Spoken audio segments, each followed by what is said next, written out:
আসসালামু আলাইকুম ভিউয়ার্স, বরাবরের মতো আপনাদের জন্য আরেকটি ভিডিও নিয়ে হাজির হয়েছি আমি মঈন। আজকের এই ভিডিওতে দেখাবো কিভাবে থাম্বনেল বানাবেন ফটোশপ ব্যবহার করে। অনেকে ইউটিউবে কাজ করেন কিন্তু কিভাবে থাম্বনেল বানাতে হয় সেটা জানেন না। তা আজকের এই বিষয়টি থাকবে কিভাবে ফটোশপ দ্বারা থাম্বনেল বানাবেন।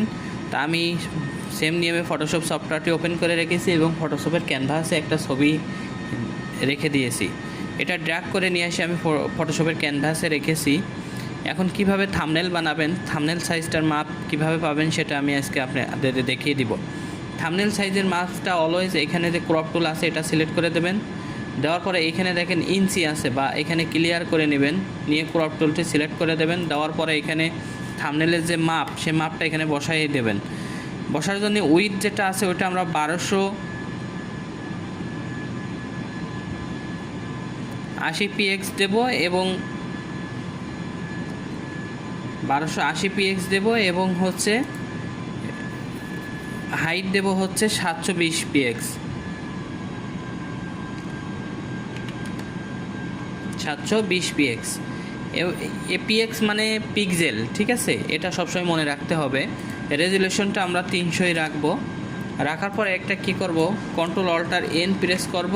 করার পরে আমরা কি করব, এই যে এমন একটি ইন্টারফেস আসবে। আসার পরে যেটা করব, এখানে যদি A4 সিলেক্ট করা থাকে ভালো কথা, যদি না থাকে একটু A4 সেটা সিলেক্ট করে দেবেন। দেওয়ার পরে এখানে ওকে প্রেস করে দেবেন। দেওয়ার পরে এবার কি করব, এই ছবিটি ড্র্যাগ করে নিয়ে আসে মুভ টুলটি সিলেক্ট করে ক্রপ করে নেব। এই যে আমরা সাইজটা বসিয়ে দিলাম না, এটাকে আমরা এই যে A4 একটি পেজ নিয়েছি, এটাকে আমরা একটু ক্রপ করে দেব। তার জন্যই এই যে থাম্বনেলের যে মাপটা, ঠিক আছে, সেই মাপটা বসাই দিয়ে আমরা এই পেজটাকে ক্রপ করে নিলাম। নেওয়ার পরে থাম্বনেলের যে সাইজটা কিন্তু এখানে হয়ে গেছে। এখন যেটা করব সেটা হচ্ছে এই যে ছবি দেখতে পাচ্ছেন, এই ছবিটি আমরা এই যে এইখানে নিয়ে আসব। এইখানে নিয়ে আসবো বা আপনি যেভাবে চান আর কি, বিভিন্ন ডিজাইন বিভিন্ন স্টাইল আপনি এর ভিতরেই সব সেট করতে হবে। তা আমি এটাকে একটু সেট করলাম, দেন এটাকেও একটু সেট করলাম, ঠিক আছে? দেখেন ভিউয়ার্স, এটা যদি আমি এখানে এভাবে বসিয়ে দিই,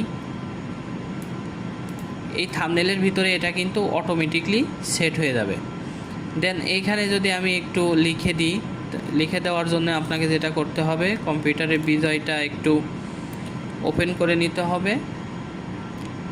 নেওয়ার পরে এখানে যে টি আছে, এই টি অপশনটি, এটা হচ্ছে টেক্সট, ঠিক আছে, হরিজন্টাল টাইপ টুল, ঠিক আছে। তো এই টেক্সটটা সিলেক্ট করে দিতে হবে। দেওয়ার পরে এখানে সুতনি এমজিটা যদি সিলেক্ট না থাকে অবশ্যই সুতনি এমজিটা আপনারা এভাবে সিলেক্ট করে নেবেন।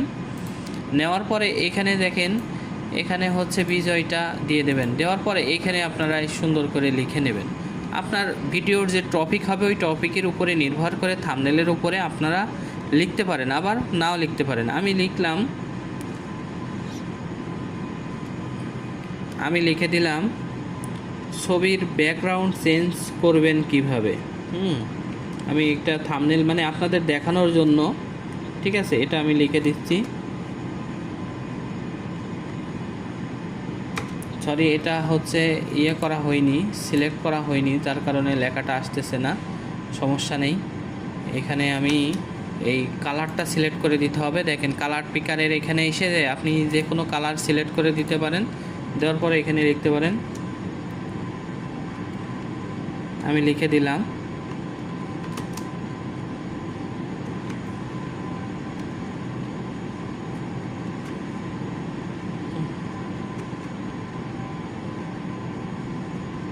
আমি একটু বাংলায় স্লো অবশ্য,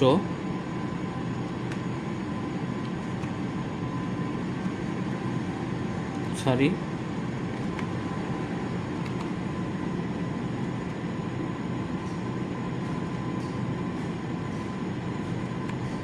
ব্যাকগ্রাউন্ড রিমুভ করবেন, আর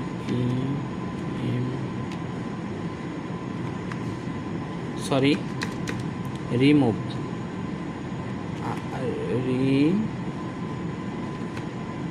এম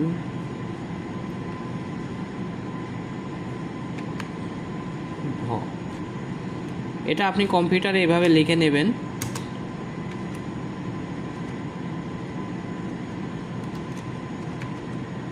আমার সাথে যারা এক্সপার্ট আছে তারা তো অনেক কিপ্যাডে অনেক এক্সপার্ট বেশি, সুতরাং আমার একটু দেরি হচ্ছে। কেউ আবার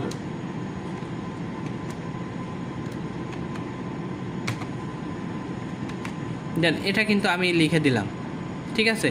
তা আপনারা এইভাবে চাইলে এই ছবির ব্যাকগ্রাউন্ডটা মানে থাম্বনেল লিখতে পারেন, ঠিক আছে, থাম্বনেল বানাতে পারেন, এভাবে থাম্বনেল বানাতে পারেন, ঠিক আছে। আরও সৌন্দর্য করেও চাইলে আপনারা থাম্বনেল এভাবে বানাতে পারেন। এখন আমি হচ্ছে কিকাই করব, আপনার এই সাইড দিয়ে একটা বর্ডার দিব। থাম্বনেলের এই সাইড দিয়ে যদি আপনি একটা বর্ডার না দেন তাহলে কিন্তু সুন্দর হবে না। অবশ্যই আপনাকে থাম্বনেলের একটা সাইডে বর্ডার দিতে হবে।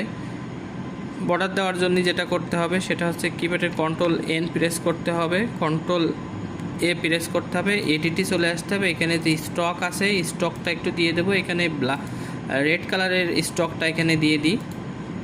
আপনারা চাইলে এনি কালার ইউজ করতে পারেন। দিয়ে আমি 8px এর ভিতরে রেখে এই কি সুন্দরভাবে এটা কিন্তু হয়ে গেছে, ঠিক আছে, থাম্বনেল কিন্তু হয়ে গেছে। আপনারা চাইলে ঠিক এইভাবেই হচ্ছে থাম্বনেল বানাতে পারেন, ঠিক আছে, খুব সহজে থাম্বনেল এভাবে বানাতে পারেন। তো ভিউয়ার্স, আজকে আর বেশি কথা বলবো না। এটা এবার সেভ করার জন্য আপনি Ctrl+Alt+S প্রেস করে দেবেন। দেওয়ার পর আপনি ডেস্কটপে বা যে কোনো আপনার পছন্দ মতন যে কোনো জায়গায় সেভ করে নিলেন। তো ভিউয়ার্স, আজকে আর বেশি কথা বাড়াবো না। তো সবাই ভালো থাকবেন। নেক্সট পরবর্তী ভিডিও নিয়ে আপনাদের সামনে আবার হাজির হব ইনশাল্লাহ। সবাই ভালো থাকবেন। সেই সময় আমার চ্যানেলটি সাবস্ক্রাইব করে রাখেন যাতে এরকম প্রয়োজনীয় টিপস আপনাদের দিতে পারি। আজ এই পর্যন্তই। সবাই ভালো থাকবেন। আসসালামু আলাইকুম।